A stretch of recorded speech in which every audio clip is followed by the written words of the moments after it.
Sir আসসালামু আলাইকুম ওয়া রাহমাতুল্লাহি ওয়া বারাকাতুহু। কেমন আছো শিক্ষার্থীবৃন্দ? আশা করি আল্লাহর রহমতে সকলে ভালো আছো। আজ এটা ফার্স্ট ইয়ার আর সেকেন্ড একটি সাবজেক্ট হচ্ছে আইসিটি। আজকে আইসিটি সাবজেক্টের তৃতীয় নম্বর একটি চ্যাপ্টার হচ্ছে ডিজিটাল ডিভাইস। আজকে ডিজিটাল ডিভাইসের একটা টপিক আমি তোমাদের দেখাবো। আজকের টপিকটা হচ্ছে কিভাবে NAND গেট তৈরি করতে হয়। কিভাবে NAND গেট তৈরি করতে হয়। তো শিক্ষার্থীবৃন্দ, আমার হোয়াইট বোর্ডে দেখতে পাচ্ছ একটা মান দেওয়া আছে। এই মানের উপর ভিত্তি করে আমি একটা তোমাদের NAND গেট দেখাবো। তবে হ্যাঁ, NAND গেট করতে হলে তোমাদের একটা জিনিস মনে রাখতে হবে, NAND গেট থাকে গুণ আকারে, NAND গেট থাকে গুণ আকারে, আর NAND গেটটা দেখতে ডি এর মতো। NAND গেটটা দেখতে কি ডি এর মতো, এই কথাটা মনে রাখতে হবে। চলো শিক্ষার্থীবৃন্দ, কথা না বলে আমরা টপিকটার মধ্যে চলে যাই। তো শিক্ষার্থীবৃন্দ, এখানে কিন্তু একটা মান দেওয়া আছে f = ab + bc এর মানকে NAND গেট তৈরি করো। তো শিক্ষার্থীবৃন্দ, আমরা এখন NAND গেট বানাবো। তো প্রথমত আমরা এই মানটা যা আছে আমরা তা তুলবো। আর শিক্ষার্থীবৃন্দ, আমি তোমাদের বলছিলাম NAND গেট থাকে গুণ আকারে, কিন্তু এটা কিন্তু যোগ আছে। এখানে কি আছে? যোগ আছে। এটা আমরা গুণ বানাতে হবে। তো শিক্ষার্থীবৃন্দ, যে কোনো মানকে NAND গেট করতে হলে দুইটা হোল নোট ধরতে হবে। আমরা এখানে দুইটা হোল নোট দিয়ে দিলাম। তো দুইটা হোল নোট দিয়ে দিলাম, একটা হোল নোট ভাঙবো, একটা হোল নোট ভাঙবো, একটা হোল নোট ভাঙলাম। তো শিক্ষার্থীবৃন্দ, দুইটা হোল নোট ধরলাম, আমরা একটা কি বলা একটা গেটটা ভেঙে দিলাম। ভাঙার কারণে আমার ক্লাসটা কি হয়ে গেছে, ইনটু হয়ে গেছে।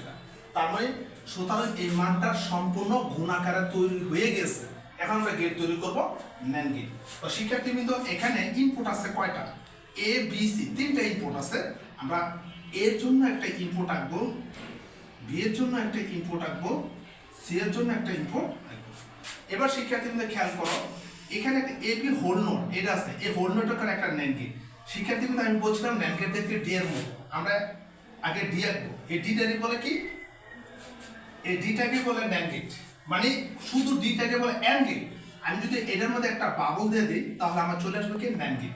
আমরা এটা এ থেকে যোগ করব, বিটা বি থেকে যোগ করব, বাস আমরা এখানে লিখে দিলাম, NAND গেটটা তৈরি করলাম। আবার বিসি, এটাও NAND গেট। NAND গেট তৈরি করতে আগে AND গেটটা তৈরি করতে হবে। ডি এর মতো যেটা, এটা বলে AND গেট।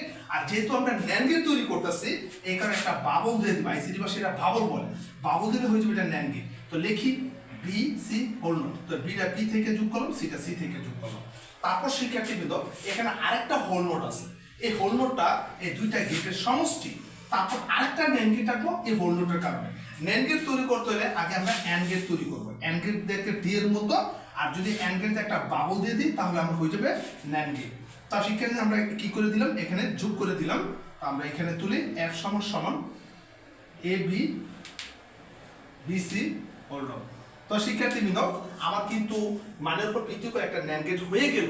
তো যারা এইচএসসি লেভেল স্টুডেন্ট আছো, তোমরা আমার এই টপিকসটা দেখতে পর আমি কিভাবে একটা মানের উপর ভিত্তি করে NAND গেট তৈরি করলাম, তোমরা একটু লক্ষ্য করো। হোয়াইট বোর্ডে দেখো, এখনই তোমার খাতা কলম নিয়ে প্র্যাকটিস করে আসার তোমার উপকার হবে। হোয়াইট বোর্ডে দেখো আমি কিভাবে এটা সলিউশন করছি। ঠিক আছে শিক্ষার্থীবৃন্দ, আজই তোমরা খাতা কলম নিয়ে প্র্যাকটিস করলে তো আসলে তোমাদের একটা উপকার আসে। তো শিক্ষার্থীবৃন্দ, আজকে এই পর্যন্ত থাকবে মানুষ। আগামী ক্লাস আইসিটি বিষয়ে নতুন কোনো টপিক হাজির হবো। আজকে থাকবে আল্লাহ হাফেজ।